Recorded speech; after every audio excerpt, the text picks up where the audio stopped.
आखिर एक स्त्री चाहती क्या है, स्त्री का मनोविज्ञान क्या है, एक कहानी के माध्यम से समझाना चाहूँगा। एक राजा था, उसकी 30 रानियाँ थीं, उसका राजपाट सब अच्छा चल रहा था। एक दिन वह राजा जंगल में शिकार खेलने गया और वहाँ उसे एक सुंदर कन्या दिखाई दी, जिसे देखते ही राजा मोहित हो गया। वह कन्या जंगल में लकड़ियाँ बीनने आई थी। राजा ने उससे पूछा, तुम कहाँ रहती हो, किसकी पुत्री हो? उसने बताया और वहाँ से चली गई। अब राजा रोज़ उस जगह जाने लगा, उस कन्या की प्रतीक्षा में। एक दिन जब वह मिली तो राजा ने उसे अपना प्रेम निमंत्रण दिया और कहा कि वह उसे अपनी रानी बनाना चाहता है। वह कन्या देर तक शांत रही और राजा ने जब उससे पूछा कि क्या वह रानी बनना नहीं चाहती, तो उस कन्या ने अपनी बात एक पहेली के रूप में कही और वहाँ से चली गई। राजा को कुछ समझ ना आया। कई विद्वानों से पूछा, लेकिन कोई उस पहेली को सुलझा न सका। राजा बहुत परेशान हुआ। वह चाहता तो अपने सिपाहियों से कहकर उस कन्या को जंगल से उठाकर भी ला सकता था, लेकिन मामला प्रेम का था। तभी एक विज्ञान व मनोविज्ञान का विद्वान अपनी ही पत्नी की हत्या के आरोप में गिरफ्तार कर महल में लाया गया। राजा ने उसे फांसी की सजा सुनाई। जब विद्वान ने अपनी जान बख्श देने की अपील की तो राजा ने सोचा, यह आदमी विज्ञान व मनोविज्ञान का गहन जानकार व विद्वान है। आखिर ये मरने वाला है, क्यों न मरने से पहले इसके ज्ञान का परीक्षण ले लिया जाए। हो सकता है यह मेरी प्रेमिका को समझने में कुछ मदद कर दे। राजा ने कहा, ठीक है।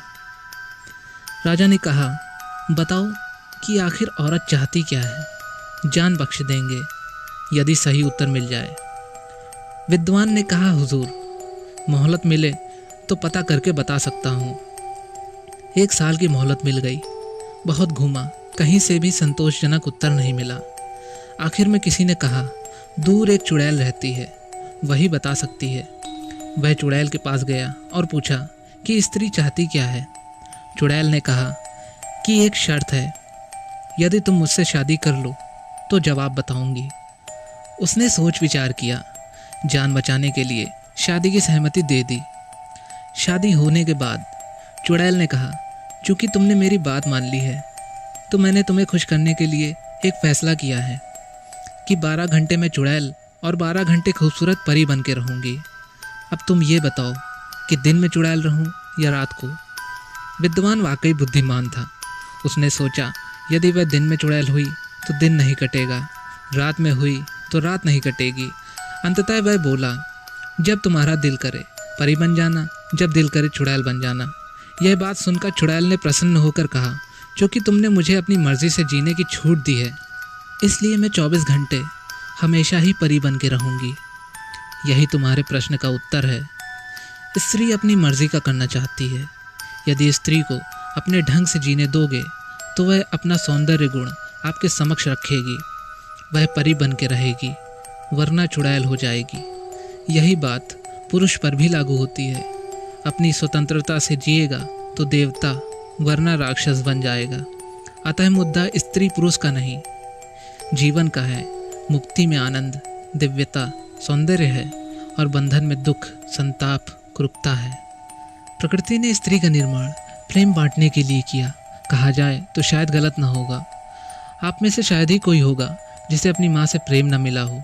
जब एक स्त्री माँ बनती है तो वह अपने उच्चतम शिखर को पा लेती है, लेकिन एक पुरुष उससे यह आशा करता है कि वह प्रेमिका या पत्नी के रूप में उसके समक्ष उच्चतम स्वरूप प्रकट करे, जो कि प्रकृति के नियमों के अनुसार संभव नहीं। स्त्री शरीर के रहस्य 2 चरणों में उजागर होते हैं। पहला, जब वह विवाहित होती है, क्योंकि कुंवारेपन में एक राज है, रहस्य, जिसे पुरुष जानना चाहता है। तभी से कई देशों में विवाह के लिए स्त्री का कुंवारा होना अनिवार्य माना गया, क्योंकि पहली दफ़ा शारीरिक संबंध बनाने के बाद स्त्री शरीर का पहला रहस्य तिरोहित हो जाता है, छिछला हो जाता है। पुरुष के कुंवारेपन से कोई खास आध्यात्मिक या सामाजिक फर्क नहीं पड़ता। तभी किसी संस्कृति ने पुरुष के कुंवारेपन पर अधिक बल नहीं दिया। स्त्री शरीर का दूसरा रहस्य उजागर होता है गर्भधारण के बाद। गर्भधारण में एक प्रतीक्षा होती है, एक मातृत्व जन्म लेता है, जिसे स्त्री स्वयं भी सचेतन रूप से समझ नहीं पाती। प्रकृति ने स्त्रियों को ग्राही के रूप में बनाया है, समर्पित भाव में बनाया है। तभी स्त्रियां शांत होती हैं, आक्रामक नहीं। स्त्री चरित्र की यह खूबी होती है कि वह बिना कहे सब कह जाती हैं, बिना कुछ किए ही सब कर जाती हैं और आपको पता भी नहीं चलता। एक पुरुष के रूप में स्त्री के मनोविज्ञान को समझ पाना बहुत कठिन है। एक पुरुष के लिए यह हैरान करता है कि राजनीति में क्या हो रहा है, चीन में, अमेरिका में क्या घटित हो रहा है, जबकि पड़ोस में क्या हो रहा है। स्त्री को इसमें दिलचस्पी अधिक मालूम पड़ती है। दूर किसी देश में कितने लोग मारे गए, उससे ज़्यादा रुचि पड़ोस में हुए नए बच्चे के जन्म में दिखाती है। स्त्रियाँ दूर का कम, नज़दीक पर ज़्यादा ध्यान देती हैं।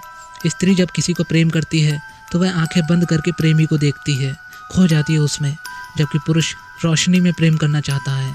पुरुष को रुचि शरीर में होती है, वह देखना चाहता है। स्त्री समर्पित कर देती है स्वयं को। स्त्री पुरुष दोनों परस्पर भिन्न हैं। पुरुष धन है तो स्त्री ऋण, तभी तो दोनों में इतना आकर्षण है। समान होते तो विकर्षण होता। जब स्त्री परेशान होती है तो वह ढूंढती है किसी को जिसे वह अपनी व्यथा कह सके, सिर्फ कह सके, ना कि उसके हल किसी से सुने। जबकि पुरुष परेशानी में स्वयं को अकेला कर लेना पसंद करता है। वह अपनी परेशानियों का हल स्वयं से ही खोजना चाहता है, ना कि किसी से कहना। स्त्री अपनी परेशानी कहकर ही स्वयं को हल्का महसूस करती है।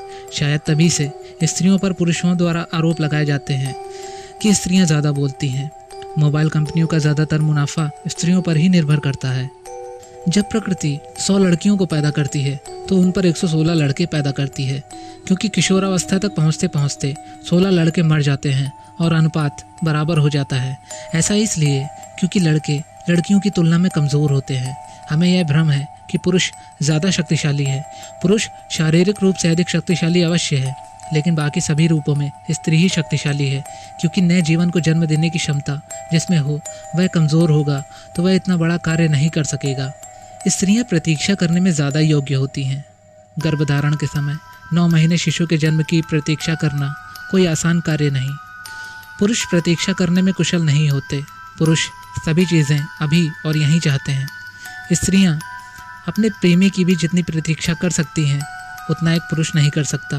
तभी तो सामाजिक व्यवस्था में स्त्री को विधवा बनाए रखने में जितना बल दिया गया उतना पुरुष को विधुर बनाए रखने में नहीं दिया गया, क्योंकि स्त्री पर पुरुषों से ज़्यादा भरोसा किया जा सकता है कि वह अपने प्रेम के लिए अगले जन्म तक की भी प्रतीक्षा कर सकती हैं। पुरुषों की तुलना में स्त्री ज़्यादा शक्तिशाली है।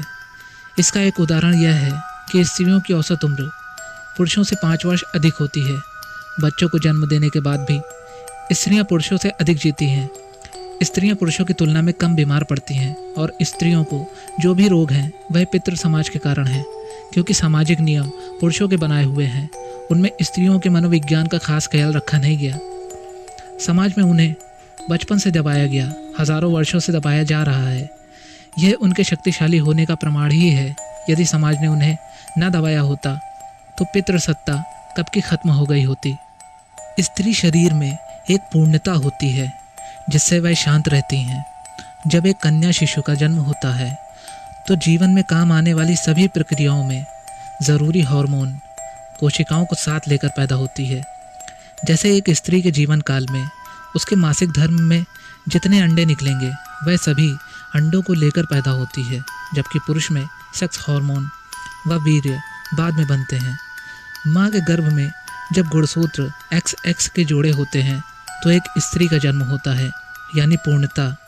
जोड़े एक जैसे हैं, और जब XY गुणसूत्र मिलते हैं तो पुरुष का जन्म होता है, यानी दोनों गुणसूत्र भिन्न हैं। पूर्णता का अभाव होता है।